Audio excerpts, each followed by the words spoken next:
अस्सलाम वालेकुम ख़वातीन और हज़रात, मैं हूं नसीम अब्बास फड़ाइच और आप देख रहे हैं मेरा YouTube channel think tank bye Naseem.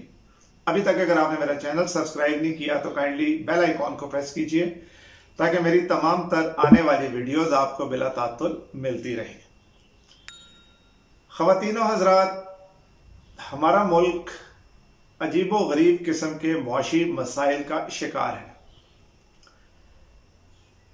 बाज़ औक़ात बजा तौर पर लोग ये सवाल करते हैं कि ये कैसे मुमकिन है कि जो लोग मीडिया पर बैठते हैं या यूट्यूब चैनल्स पे होते हैं वो सियासत पर, मईशत पर, तालीम पर, खेल पर, हर किस्म की चीज़ों के ऊपर बेलाग तबसरे कैसे दे सकते हैं, ऐसे कोई एक्सपर्ट कैसे हो सकता है। तो उनकी बात बजा है।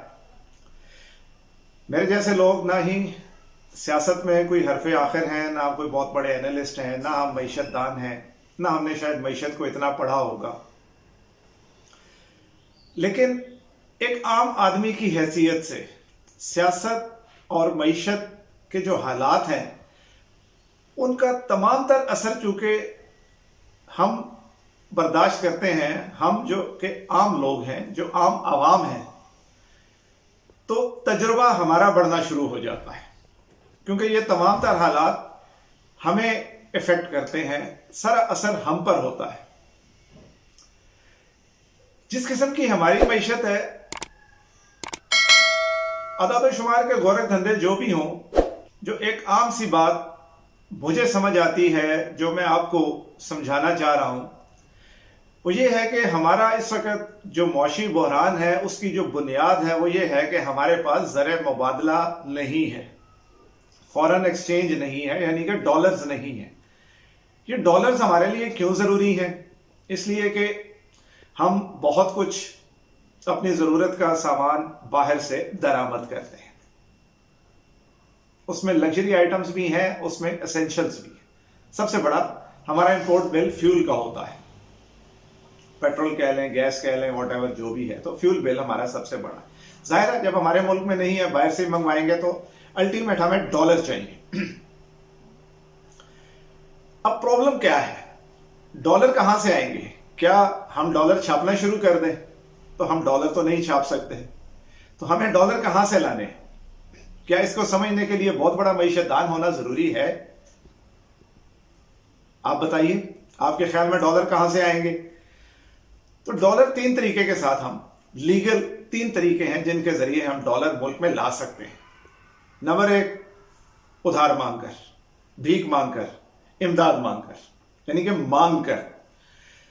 दूसरा हमारे पास तरीका कार ये है कि हमारे वो पाकिस्तानी जो बाहर की दुनिया में अपना काम काज कर रहे हैं, कारोबार कर रहे हैं, वो लोग जो अपने मुल्क में डॉलर भेजते हैं, चाहे अपने घर वालों को खर्चे के लिए भेजें, चाहे यहाँ पे प्रॉपर्टीज खरीदने के लिए भेजें, यहाँ पे अपना कारोबार सेट करने के लिए भेजें, वो डॉलर्स भेजते हैं। ओवरसीज को हर हाल में डॉलर भेजने हैं क्योंकि ज्यादातर लोग ये इसलिए हैं कि वो पीछे पाकिस्तान में अपनी फैमिलीज को सपोर्ट कर सके, तो वो डॉलर भी आ जाते हैं। तीसरी एक ही सूरत है और वो ये है कि हम दुनिया में कुछ बेचें जिससे हमें डॉलर मिले। जी, अब बेचने से मुराद ये नहीं कि हम अपने सारे असासे बाहर बेच दें। बेचने से मुराद है कि हम अपनी इंडस्ट्री को ग्रो करें, एक्सपोर्ट इंडस्ट्री को ग्रो करें, एक्सपोर्ट इंडस्ट्री को सपोर्ट करें, क्योंकि ये इंडस्ट्री बेसिकली आपके लिए सही से डॉलर कमा कर लाएगी। इसकी एक छोटी सी मिसाल, एक टिकर मुझे चलता हुआ नजर आ रहा था कि इस दफा भी शायद टेक्सटाइल एक्सपोर्ट जो है वो 16 अरब डॉलर थी पिछले माह, जबकि हम आईएमएफ से 1.2 अरब डॉलर के लिए तरले मिलते कर रहे हैं। जबकि हमारी टेक्सटाइल इंडस्ट्री इस गए गुजरे हालात में भी उससे जो है वो 13-14 गुना ज्यादा डॉलर कमाने की पोजीशन में अभी भी है। लेकिन हमने इस इंडस्ट्री का गला घोंट दिया है, अपनी एक्सपोर्ट इंडस्ट्री का गला घोंट दिया है। ओवरसीज पाकिस्तानीज को हमने जाहिल कहकर उनको एनॉय कर दिया है। और क्रेडिबिलिटी लॉस, जब क्रेडिबिलिटी लॉस होता है तो लोग पैसा भेजना बंद कर देते। इतना पैसा तो यकीनन ओवरसीज से भी आ रहा है जो उन्होंने अपनी फैमिलीज को सपोर्ट करने के लिए भेजना है, लेकिन जो क्रेडिबिलिटी डेवलप हुई थी, जिसमें ओवरसीज ने रिकॉर्ड रेमिटेंसेस भेजी थी। हमने ओवरसीज को बिल्कुल ही जूते मार के साइड पे कर दिया, जिसकी वजह से वो रास्ता भी हमने बंद कर दिया। और तीसरा रास्ता जो मांगने का है, हम इसके ऊपर ही फोकस करके बैठ गए।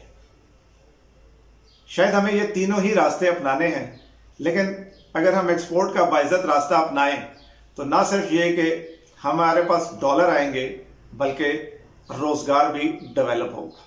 हमारे मुल्क में उस इंडस्ट्री से रिलेटेड जो रॉ मटेरियल है उसकी खपत भी पैदा होगी, उससे रिलेटेड बाकी लोकल इंडस्ट्रीज भी चलेंगी। यही पिछले 3 सालों में हुआ। रिकॉर्ड एक्सपोर्ट्स, 55 लाख नौकरियां डेवलप हुई, क्रिएट हुई। आपको फॉरेन रेमिटेंस बहुत ज्यादा आया, आपको ओवरसीज से फॉरेन रेमिटेंस बहुत ज्यादा आया। जब ये 2 काम आप करेंगे तो आहिस्ता आहिस्ता मांगने पर से आपका इन्हिसार कम होता जाएगा। शायद यही बात बहुत से लोगों को गवारा नहीं थी।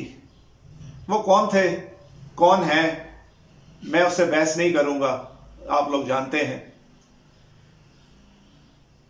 अब मईशत को जानबूझकर बिगाड़ा गया है।